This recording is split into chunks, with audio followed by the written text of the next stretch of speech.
Saint Benjamin স্কুলের বাইরে থেকে একটা বাচ্চা মেয়েকে কিডন্যাপ করে। দেবের হাতে বন্দি একটি ছোট্ট মেয়ে। এই মেয়েটি কে?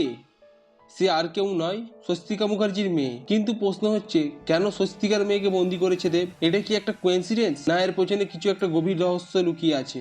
স্বস্তিকার ক্যারেক্টারটা তো দেখে মনে হচ্ছে না কে সোজা সাপটা একটা মানুষ। তার চরিত্রে নিশ্চয়ই একটা বড় রহস্য আছে। আর এই কেসটা হ্যান্ডেল করছে রুকমণি।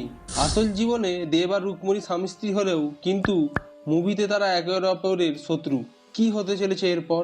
মুভির কালার গ্রেডিং আর ভিজুয়াল অসাধারণ। এই ধরনের কালার গ্রেডিং বা ভিজুয়াল বাংলা সিনেমায় খুব কমই দেখা যায়।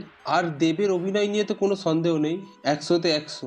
মনে হচ্ছে তিনি ঠিক করেই নিয়েছে যে এবছর বাংলা সিনেমায় তিনি ঝড় আনবেন। টেক্কার টিজার দেখে আপনার কি মনে হচ্ছে? আসল রহস্যটা কি? কমেন্ট করে জানাতে ভুলবেন না। আর আমাদের ভিডিও যদি ভালো লেগে থাকে তাহলে চ্যানেলকে সাবস্ক্রাইব করুন, ভিডিওটাকে লাইক করুন।